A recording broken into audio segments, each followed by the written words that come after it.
You were present at the most significant event of your existence. Conscious, experiencing, responding to the world. And you remember absolutely nothing. Not a fragment, not a feeling, not a shadow of sensation from the first months or years of your life. The standard explanation is that the brain wasn't developed enough, too young, hardware not ready, nothing recorded. That explanation is wrong, or at least it is so incomplete as to be misleading. Because infants learn, they recognize voices, they form preferences, they habituate to stimuli, responding less to things they've seen before, more to things that are new. Something is being stored. The brain is running. The recordings are happening. They just don't survive. Why?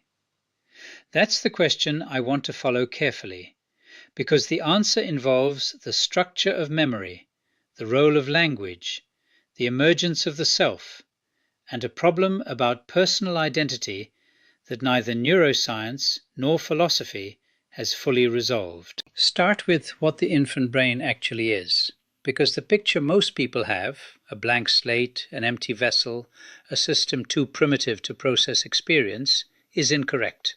At birth, the brain contains approximately 100 billion neurons, nearly its full adult complement. The infant brain is not under-equipped in terms of cells. What it lacks is connectivity. The synaptic connections between neurons that create functional circuits are sparse and still forming. But the hardware is present, and the hardware is running. Newborns recognize their mother's voice within hours. They've been hearing it for months in the womb, and the auditory system has already formed preferences based on that exposure. They prefer faces to non-face patterns. They track moving objects with their eyes. They respond differently to things they've encountered before versus things that are new, a behavioral signature of memory of some kind. By a few months of age, infants can be classically conditioned. They learn to anticipate events. They form statistical models of their environment, picking up on the regularities of language, the causal structure of physical events, the behavioral patterns of the people around them. This is learning.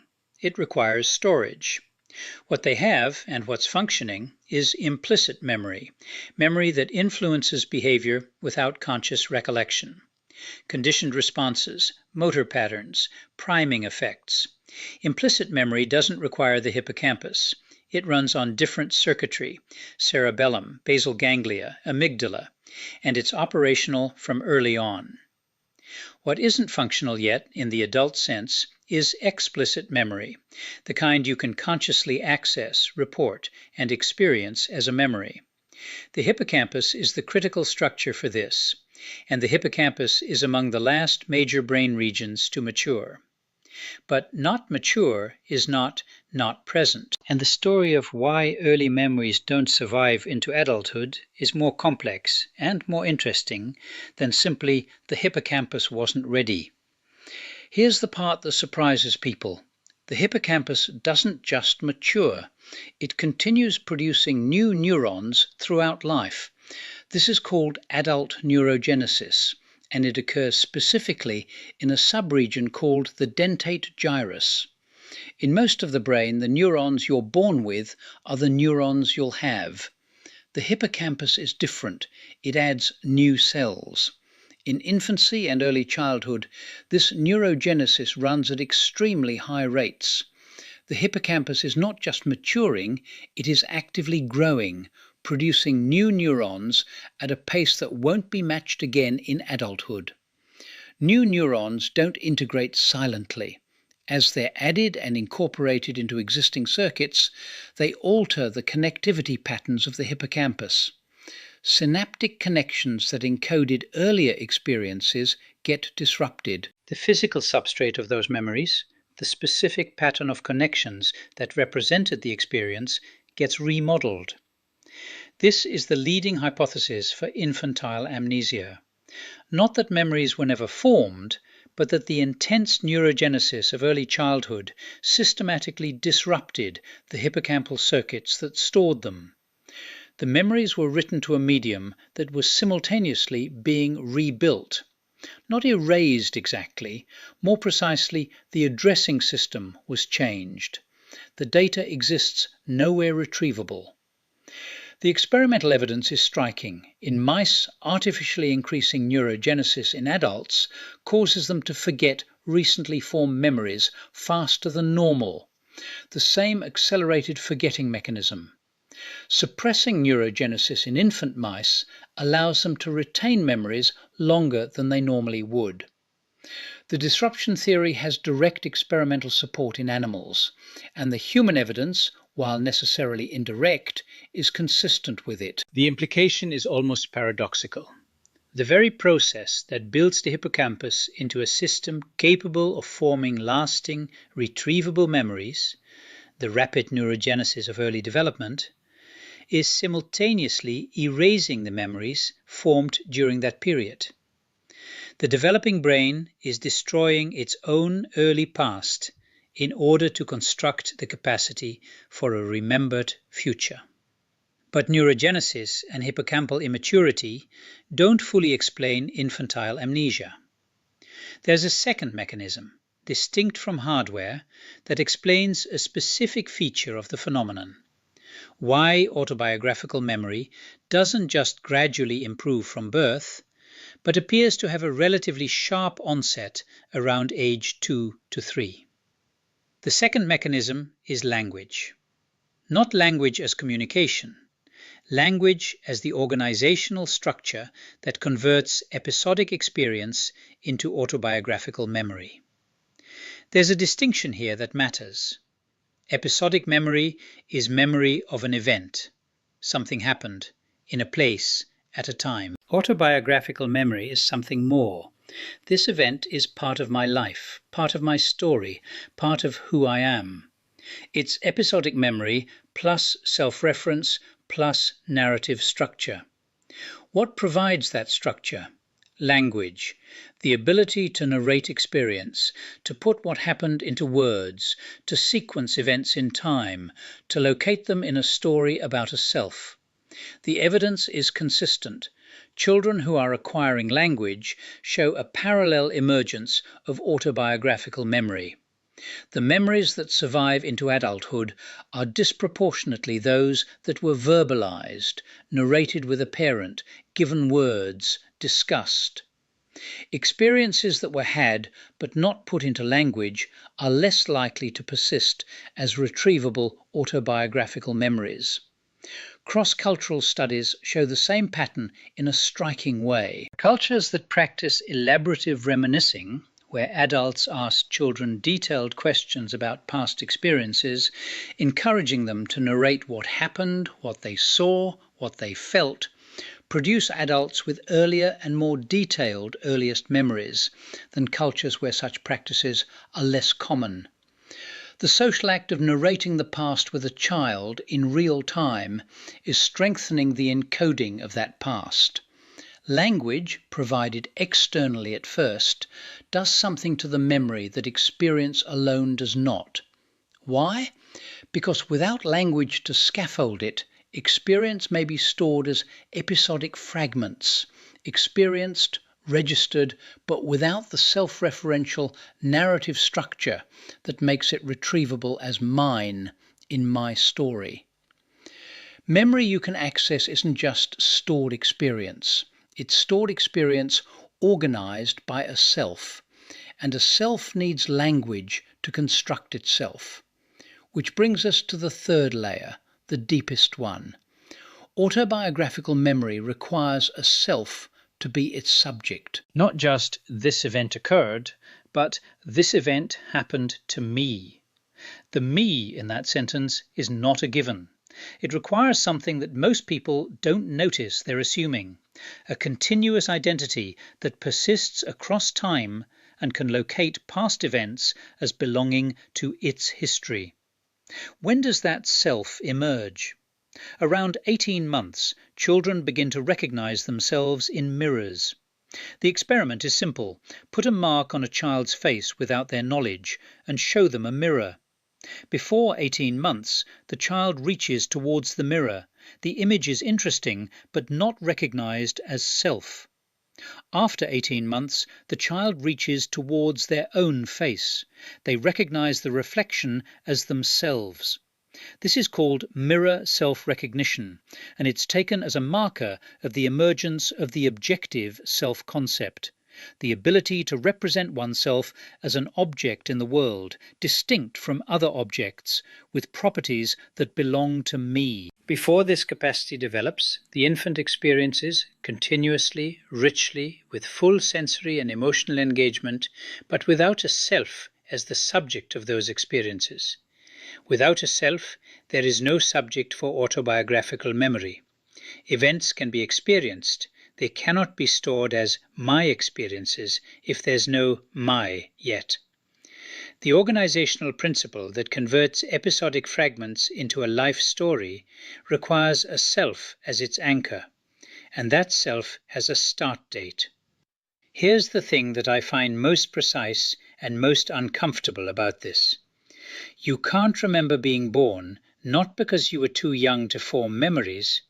You can't remember being born because the entity that could own such a memory, the self that calls itself you, didn't exist yet. The infant was there, the infant experienced, the body was present, but you weren't there. You came later. The relationship between memory and self becomes very concrete in clinical cases. Consider Henry Molièrson, known for decades as patient H.M., who in 1953 had his hippocampus surgically removed to treat intractable epilepsy. He lost the ability to form new explicit memories. His implicit memory remained intact. He could learn motor skills. He could be classically conditioned. He retained procedural capacities. But every new experience, every conversation, every person he met, every event that occurred, left no retrievable trace. He woke each day in a present that had no past attached to it. He experienced each moment fully. He wasn't unconscious, wasn't unaware, but 30 minutes after a conversation, the conversation was gone. The people who cared for him for decades were strangers each morning. The question his case forces, was H.M. the same person throughout those years?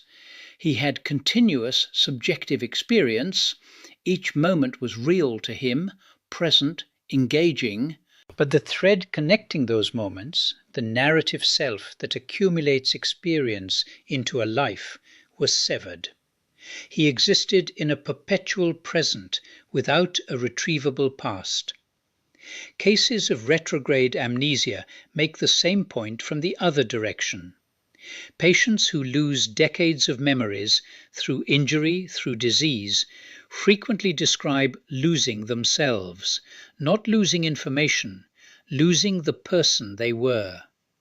Their memories were not descriptions of a self stored alongside the self.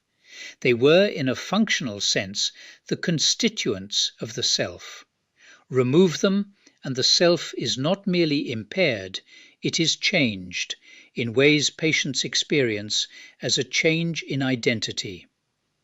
This is the precise connection to infant amnesia. The person you are is substantially composed of the memories you can access. Not entirely. There is temperament, there is the body's history, there is implicit memory that shapes behavior without being accessible as narrative. But the self that you experience as continuous, the I that feels like the same person who was there yesterday, is held together by memory, specifically by the retrievable narrative of a life. The infant who was born left no retrievable memories in the person you became. The experiences happened. They shaped the body, the nervous system, the implicit patterns. But the narrative self, the autobiographical identity, has no access to them. In the most precise sense available, you are not that infant. You are built from what came after. Let me say what this means for the question of who you are and when you began. The self you currently experience, continuous, coherent, with a history you can partly narrate, is a construction. That word doesn't diminish it. Construction doesn't mean illusion, it means assembled, built from components, having a process that produced it. The components, a maturing hippocampus capable of binding experiences into retrievable traces. Language, which provided the scaffold for converting episodic fragments into narrative. A developing self-concept, which provided the subject, the me, around which the narrative organized itself. And the slowing of neurogenesis, which finally allowed the hippocampal circuits to stabilize rather than being continuously remodeled. These things came together somewhere in the second and third year of life. Not all at once. Gradually, the system reached the state where experience was being stored in a form that the adult you can access. That transition is marked, for most people, by the earliest retrievable memory, often age 2, 3, sometimes 4. That memory is not the beginning of your experience. It is the beginning of your self. The experience was there before. The organism was there before. The body was already 2 or 3 years old, already shaped by everything that had happened. But the self, the narrative identity that owns the experiences, that calls them mine, began there. The self is younger than the body, considerably younger. Your birthday is the birthday of the organism. The self has a different birthday, somewhere in early childhood, imprecise, not recorded, not commemorated. You can't remember it, which is fitting. The self can't remember its own beginning, because at its beginning it wasn't yet the kind of thing that remembers. I have spent my career insisting on precision, calling things what they are, refusing to accept an explanation that sounds complete when it isn't. The explanation, "you can't remember being born because the brain was too young," sounds complete. It isn't. It describes a necessary condition. The hippocampus was immature, but not the mechanism, not the full picture, not the deepest point. The deepest point is this: you can't remember being born because you weren't there yet, not as the entity that would need to remember it. The infant was conscious, the infant was experiencing, the infant was, by every physical measure, present. But the self, the narrative identity, the I that experiences itself as continuous through time, the entity that could own a memory of birth and carry it forward, that entity didn't exist at birth. It assembled itself, gradually, over the first years of life, from language and hippocampal development and the emergence of self-recognition and the accumulation of narrated experience. The body was born, you came later. And what this means, the thing I find most unsettling and most interesting about it, is that the continuity of self you feel right now is not a biological given. It's an ongoing construction. It was built at a specific time, from specific components, and it will, eventually, end. Not a death, necessarily. Dementia ends it before death, as the hippocampal circuits that maintain the narrative dissolve. Major trauma can end it and replace it with something different. The self is not the organism, it rides the organism. It began after the organism. It may end before it. The infant who was born became the child. The child became you. But the connections in that chain are not as simple as biological continuity. They are memory, narrative, language. The self-concept that said, I am the same person who was there yesterday. You can't remember being born because you hadn't started yet.